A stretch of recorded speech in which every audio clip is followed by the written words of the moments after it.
등문공상. 성인과 우리는 다르지 않다. 등나라의 문공이 세자로 있을 때 초나라에 가다가 송나라를 지나면서 맹자를 만났다. 그때 맹자는 문공에게 사람의 본성이 선하다는 것을 말했는데 말할 때마다 요임금과 순임금을 거론했다. 세자가 초나라에서 돌아오다가 다시 맹자를 만났다. 맹자가 말했다. 세자께서는 제 말을 의심합니까? 무릇 길은 하나일 뿐입니다. 성간이라는 사람은 제 나라 경공에게 성인도 사나이이고 나도 사나이인데 내가 무엇 때문에 성인을 두려워하겠습니까? 라고 했습니다. 아녀는 순임금은 어떤 사람이고 나는 어떤 사람인가? 노력하는 사람이라면 순임금과 같아질 것이다 하고 했습니다. 노나라의 현자인 공명의는 주공께서는 문왕은 나의 스승이다 라고 말씀하셨는데 주공께서 어찌 우리에게 거짓말을 하셨겠는가 라고 했습니다. 지금 등나라는 긴 곳을 잘라내어 짧은 곳에 보태어도 크기가 대략 사방 각 50리밖에 안 되는 작은 나라이지만 잘 다스려지는 나라가 될 수 있습니다.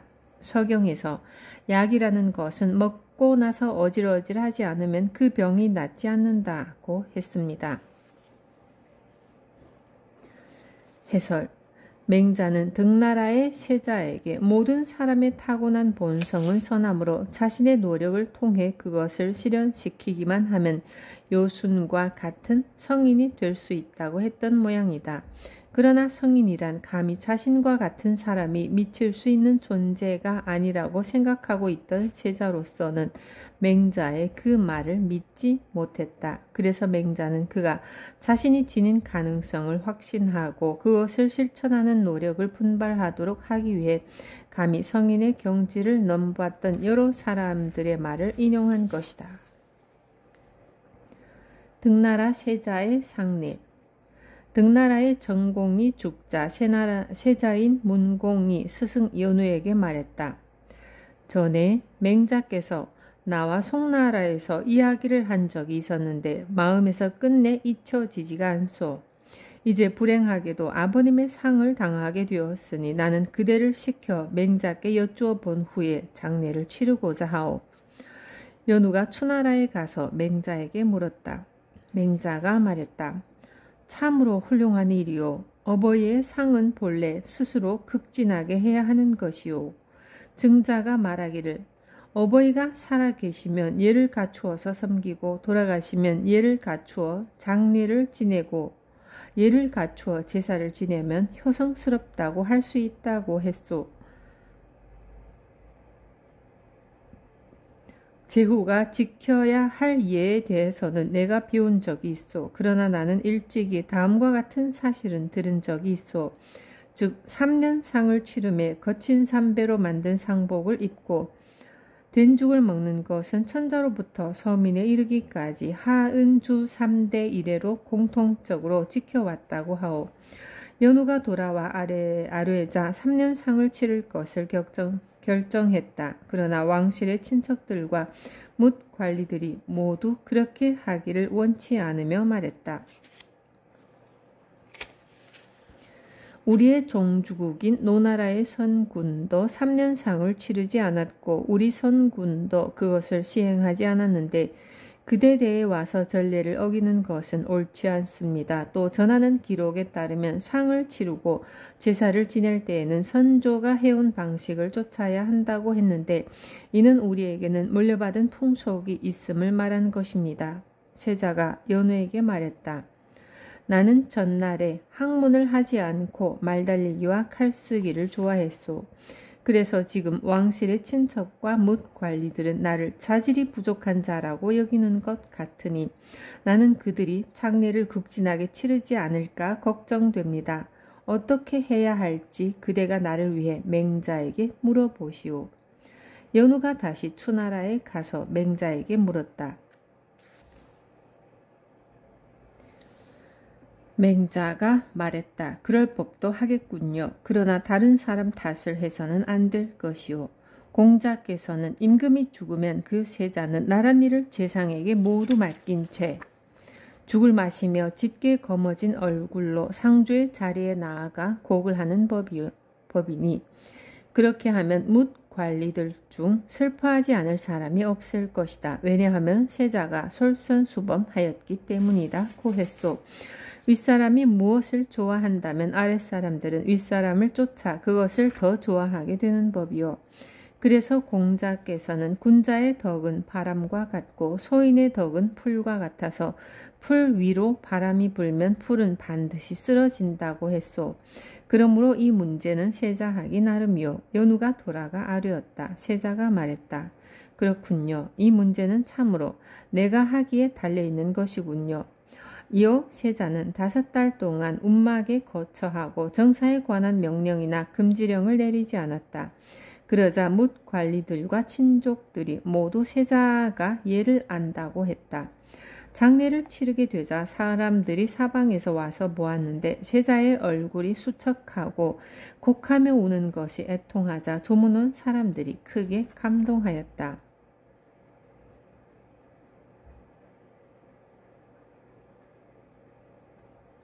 정전제에 관해서 등나라 문공이 나라를 다스리는 것에 대해 물었다. 맹자가 대답했다.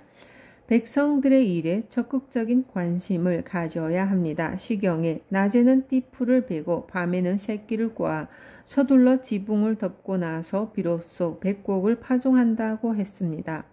백성들이란 안정적인 생업이 있으면 안정된 마음을 가지게 되고 안정적인 생업이 없으면 안정된 마음이 없게 됩니다. 만약 안정된 마음이 없으면 방탕하고 편벽되고 사특하고 사치한 행동을 하지 않음이 없게 될 것입니다.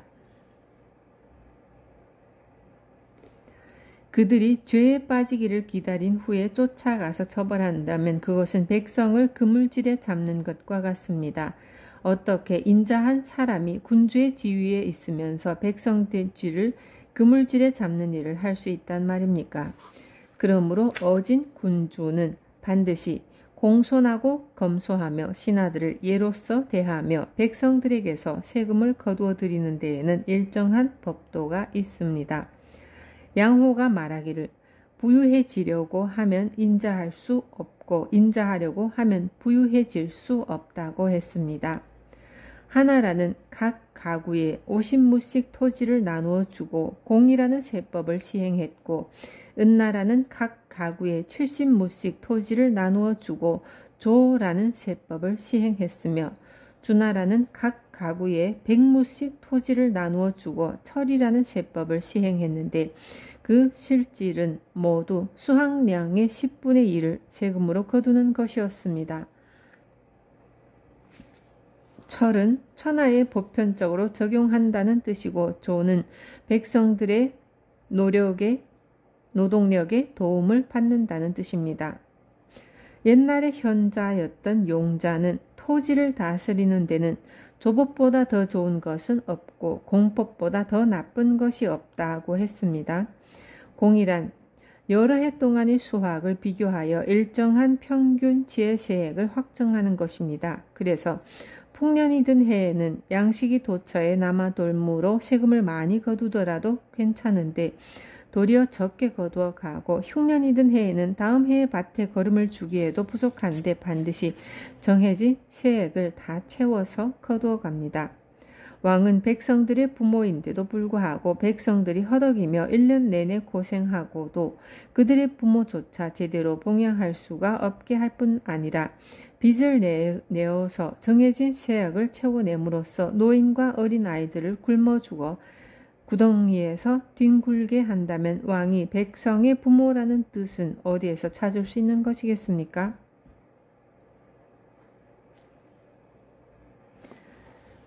대를 이어서 복록을 주는 제도는 원래 등나라도 시행하고 있는 것입니다. 시경에서 우리 공전에 비를 내리고 나서 우리 사전에도 내리소서라고 했습니다. 조법은 오직 공전에서만 적용되는 것인데 이 시를 통해서 볼 때 주나라도 역시 조법을 시행했던 것입니다. 백성의 생업이 안정된 후에는 상과 서, 학과 교를 세워서 백성을 가르쳐야 합니다. 상은 봉양한다는 뜻이고 교는 가르친다는 뜻이고 서는 활쏘기를 익힌다는 뜻입니다. 하나라에서는 교라고 했고 은나라에서는 서라고 했고 주나라에서는 상이라 했으며 학은 하은 주삼대가 공통적으로 그렇게 불렀는데 그것들은 모두 일륜을 밝히기 위한 것이었습니다. 일륜이 윗사람들에게서 밝혀지면 백성들은 서로 친밀하게 지내게 될 것입니다. 그러면 통일된 천하의 임금이 나타나더라도 반드시 등나라로 와서 본받을 것이니 그것은 통일된 천하의 임금의 스승이 되는 것입니다. 시경에서 주나라는 비록 오래된 나라이지만 하늘에서 받은 천명은 새롭다고 한 것은 문왕에 대해 말한 것입니다. 그대가 힘써 어진 정치를 실천한다면 등나라를 새롭게 할 수 있을 것입니다. 등나라 문공이 신하인 필전을 시켜 정전법에 대해서 물었다. 맹자가 말했다. 그대의 군주가 어진 정치를 실천하려고 그대를 가려 뽑아서 나에게 묻도록 시켰으니 그대는 반드시 노력해야 할 것이오. 어진 정치는 반드시 토지의 경계를 확정하는 것에서 시작되오.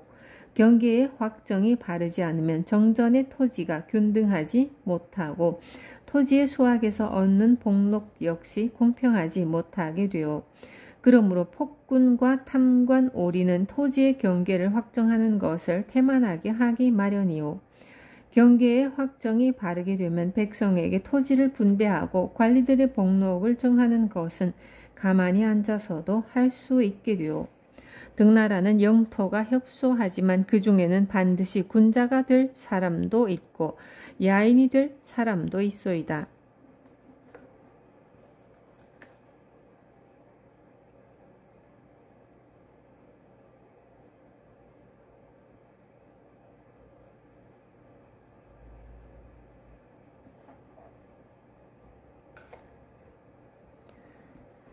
군자가 없으면 야인을 다스릴 수 없고 야인이 없으면 그 군자를 먹여 살릴 수 없소. 지방에서는 수확량의 9분의 1을 세금으로 조정하여 조법을 실시하고 수도에서는 수확량의 10분의 1을 세금으로 정하여 스스로 세금을 납부하게 하시오. 경 이하의 관리들은 반드시 규전이 있어야 하는데 규전은 각 가구당 50무씩 주되 장정이 더 있을 경우는 각 장정당 25무씩을 주도록 하시오. 이렇게 한다면 죽거나 이사를 해도 마을을 벗어나지 않을 것이오. 마을의 정전을 같이 나누어 경작해 정전에 드나들며 서로 친구처럼 지내고 도적에 대비해 지키고 망을 볼 때에도 서로 도와주며 질병을 걸렸을 때에도 서로가 돌봐준다면 백성들은 서로 친애하고 화목하게 될 것이요.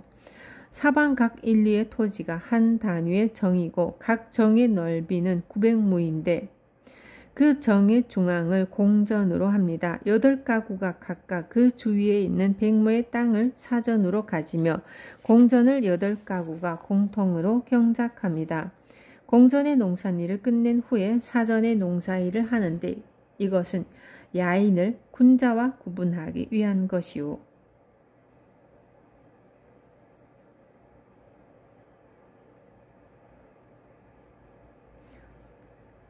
이것이 정전제에 관한 대체적인 내용이요. 그것을 적절하게 보완해서 적용하는 것은 군주와 그대에게 달려있소.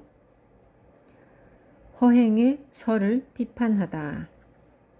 신농의 설을 실천하는 허행이라는 사람이 초나라에서 등나라로 가서 궁궐문에 이르러 문공에게 아뢰었다. 먼 곳의 사람이 군주께서 어진 정치를 실천한다는 말을 듣고 살집을 받아 살면서 이 나라 백성이 되고자 합니다. 문공은 그 사람에게 거처할 곳을 주었다. 그를 따르는 무리 수십 명 모두 갑옷을 입고 집신을 삼고 자리를 짜서 먹고 살았다. 당시 진량의 제자인 진상이 그의 동생 진신과 함께 농기구를 짊어지고 송나라에서 등나라로 가서 말했다. 군주께서 성인의 정사를 실천한다고 들었는데 그렇다면 군주는 곧 성인이니 성인의 백성이 되고자 합니다. 진상이 허행을 만나보고 크게 기뻐하면서 자신이 배운 학문을 남김없이 버리고 그에게서 배웠다. 진상이 맹자를 뵙고 허행의 설에 대해 설명하고서 말했다. 등나라 군주는 실로 어진 군주입니다. 비록 그렇긴 하나 아직 도를 듣지 못했습니다. 현자는 백성과 함께 농사 지으며 먹고 살며 아침과 저녁밥을 손수 지어 먹고 나라를 다스립니다. 그런데 지금 등나라에는 곡식 창고와 재물 창고가 있으니 곧 이것은 백성을 괴롭혀서 자신을 기르는 것입니다. 어떻게 현명한 군주이겠습니까? 맹자가 물었다. 허행은 반드시 손수 농사를 지어서 밥을 해먹는가? 진상이 대답했다. 그렇습니다. 맹자가 물었다. 허행은 반드시 손수 배를 짜서 옷을 해입는가? 진상은 대답했다. 아닙니다. 저희 선생님께서는 갑옷을 입습니다. 맹자가 물었다. 허행은 머리에 관을 쓰는가? 네, 관을 씁니다. 어떤 관을 쓰는가? 흰 비단으로 만든 관을 씁니다. 손수 그것을 짜는가? 그렇지 않습니다. 곡식을 주고 바꿉니다. 허행은 어째서 손수 짜지 않는가? 농사 짓는데 방해가 되기 때문입니다. 허행은 솥과 시루로 밥을 짓고 쇠로 된 농기구로 밭을 가는가? 그렇습니다. 손수 그것들을 만드는가? 아닙니다. 곡식을 주고 바꿉니다. 맹자가 말했다. 곡식을 주고 솥과 시루 그리고 농기구와 바꾸는 것이 도공과 대장장이에게 손해를 입히는 것이 아니라면 도공과 대장장이가 자신이 만든 기계와 그릇을 주고 곡식과 바꾸는 것 역시 어떻게 농부에게 손해를 입히는 것이겠는가? 또 허행은 어째서 손수, 도기와 철기를 만들어 모든 것을 자기 집에서 가져다 쓰지 않고 번거롭게 여러 장인들과 교역을 하는가? 어째서 허행은 그처럼 번거로운 것을 꺼리지 않는가? 진상이 대답했다. 백공들이 하는 일은 원래 농사를 지으면서 동시에 할 수가 없습니다. 맹자가 말했다. 그렇다면 천하를 다스리는 일은 유독 농사를 지으면서 동시에 할 수 있다는 것인가? 대인이 할 일이 있고 소인이 할 일이 있다. 또한 사람의 몸에는 백공이 만드는 것들이 다 필요한데 만일 반드시 모든 것을 손수 만들어서 사용해야 한다면 그것은 천하의 사람들을 이끌어서 지쳐 떨어지게 하는 것이다. 그러므로 어떤 사람은 마음을 수고롭게 하고 어떤 사람은 몸의 힘을 수고롭게 한다. 마음을 수고롭게 하는 자는 남을 다스리고 몸의 힘을 수고롭게 하는 자는 남에게 다스림을 받는다. 남에게 다스림을 받는 자는 남을 먹여 살리고 남을 다스리는 자는 남에 의해 먹고 사는 것이 천하의 보편적인 원리이다. 요임금 시대에는 천하가 평안하지 못했다. 큰 물이 멋대로 흘러 천하에 범람하고 초목이 무성하고 금수가 번식하며 오곡이 여물지 못하고 금수가 사람에게 달려들며 짐승과 새발자국이 나라 한가운데에 어지럽게 나 있었다. 요임금 한 사람만이 이것을 근심하여 순을 기용해 다스리게 했다. 순이 이익에게 불을 관장하게 해 이익이 산과 늪에 불을 질러 태워버리자 금수가 도망가 숨었다. 또 우임금은 범람하는 황하에 9개의 물길을 내고 황하의 지류인 제수와 탑수의 바닥을 쳐서 바다로 흘러들게 하고 여수와 한수의 물길을 터고 회수와 사수를 배수하여 양자강으로 흐르게 했는데 그렇게 한 후에야 나라의 가운데가 농사를 지어 먹을 수 있게 되었다. 당시 우임금은 8년 동안 집 밖에 머물렀고 3번이나 자기 집 문 앞을 지나가면서도 들어가지 못했으니 비록 손수 농사를 지으려고 해도 할 수 있었겠는가? 후직이 백성들에게 농사 짓는 법을 가르치고 오곡을 기르게 하자 오곡이 익었고 백성들은 그것을 배불리 먹고 자신을 기를 수 있게 되었다. 백성들이란 배불리 먹고 따스하게 입으며 편안하게 지내기만 하고 가르침이 없다면 금수에 가까워진다. 성인은 이것을 근심하여 서를 교육을 관장하는 사도로 삼아서 인륜을 가르치게 했으니 부자 사이에는 친애함이 있고 군신 사이에는 의리가 있고 부부 사이에는 구별이 있고 어른과 아이 사이에는 차례가 있고 친구 사이에는 믿음성이 있어야 한다는 것이 그것이다. 방훈께서 백성들을 격려하고 따라오게 하며 바로잡아주고 곧게 펴주며 도와주고 거들어 주어서 스스로 선한 본성을 깨닫게 하고 또 그들에게 은덕을 베풀어 주어라고 했다. 성인이 백성을 근심하는 것이 이러한데 어느 겨를에 농사를 짓겠는가? 요임금은 순과 같은 사람을 얻지 못하는 것을 자신의 근심으로 삼았고 순임금은 오나 고요 같은 현인을 얻지 못하는 것을 자신의 근심으로 삼았다. 백무의 땅을 다스리지 못하는 것을 자신의 근심으로 삼는 것은 농사꾼이다. 재물을 남에게 나누어 주는 것을 일러 은혜롭다고 하고 선을 남에게 가르쳐 주는 것을 일러 충직하다고 하며 천하의 사람들을 위해 재능 있는 사람을 얻는 것을 어질다고 한다.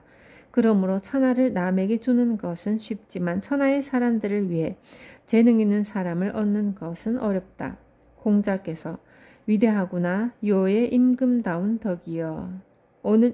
오직 하늘만이 위대한데 요임금은 그것을 본받으셨도다. 그분의 덕은 넓디 넓어서 백성들이 무어라 이름 붙일 수 없다. 임금답도다 순이여 그분의 덕은 높디 높아서 천하를 가졌지만 사사로이 자신의 것으로 누리지 않았다고 했다. 요임금과 순임금이 천하를 다스림에 있어서 어찌 마음을 씀이 없었겠는가마는 농사짓는데 마음을 쓰지는 않았다. 나는 중국의 문화로서 오랑캐의 것을 변화시켰다는 말은 들었어도 중국이 오랑캐에 의해 변화되었다는 말은 듣지 못했다. 진량은 남방 초나라 출신이지만 주공과 공자의 도를 좋아하여 북쪽으로 중국에 와서 공부하였다. 북방의 학자들 중 아직 그보다 뛰어난 사람이 없었으니 그는 걸출한 선비이다. 그대 형제는 그를 수십 년 동안 섬겼는데 스승이 죽자 마침내는 배반하고 말았구나. 옛날에 공자가 돌아가시자 3년이 지난 후 문인들이 모두 짐을 정리해서 장차 고향으로 돌아가려 할 적에 들어가서 자공에게 절을 하고 서로 마주보며 곡하다 모두가 목이 쉰 후에 돌아갔다. 자공은 다시 가서 스승의 묘가 있는 곳에다 여막을 짓고서 홀로 3년을 지낸 후에 돌아갔다. 훗날에 자하와 자장 그리고 자유는 요약이 공자를 닮았다면서 공자를 섬기던 예로서 그를 섬기자며 증자에게 강청했다. 그러자 증자는 그럴 수 없다. 선생님의 덕은 양자강과 한수의 물로 씻은 듯하고 가을볕에 쪼인 듯해서 더할 나위 없이 희디희게 깨끗하다고 했다. 이제 남쪽 오랑캐로서 외가리 같은 소리를 짓거리는 자가 선왕의 도를 비난하는데 그대는 도리어 스승을 배반하고 그것을 배우니 그대의 태도는 증자의 그것과 다르다. 나는 새가 어두운 골짜기에서 나와서 높은 나무로 옮겨간다는 말은 들었어도 높은 나무에서 내려와 어두운 골짜기로 들어간다는 말은 듣지 못했다. 노송에서 서쪽 오랑캐와 북쪽 오랑캐를 치고 남쪽의 초나라와 서나라를 응징했다고 했다. 주공조차도 오랑캐를 응징했는데 그대는 지금 그것을 배우고 있으니 나쁘게 변하려는 것이다. 진상이 말했다. 허행의 도를 따른다면 시장의 물건값이 두 가지가 있지 않게 되고 나라 안에 거짓이 없게 됩니다. 그래서 비록 어린아이를 시장에 보내더라도 누구도 그를 속이는 일이 없을 것입니다. 마포와 비단은 길이가 같으면 값이 서로 같고 삼실과 명주실은 무게가 같으면 값이 서로 같으며 오곡은 분량이 같으면 값이 서로 같고 신발은 크기가 같으면 값이 서로 같을 것입니다. 맹자가 대답했다. 대개 사물들이 서로 똑같지 않은 것은 사물들의 실정이다. 그러므로 그 가치가 어떤 경우에는 서로 2배나 5배의 차이가 나며 어떤 경우에는 서로 10배나 100배의 차이가 나며 어떤 경우에는 서로 1000배나 10,000배의 차이가 난다. 그런데 그대는 일률적인 기준을 적용하여 값을 같게 하려고 하는데 이것은 천하를 혼란하게 하려는 것이다. 만일 아무렇게나 만든 신발과 정교하게 만든 신발의 크기가 같다고 해서 값이 같다면 사람들이 무엇하러 정교한 신발을 만들겠는가? 허행의 도를 따른다는 것은 곧 서로를 이끌어서 거짓을 일삼는 것이니 어떻게 나라를 다스릴 수 있겠는가?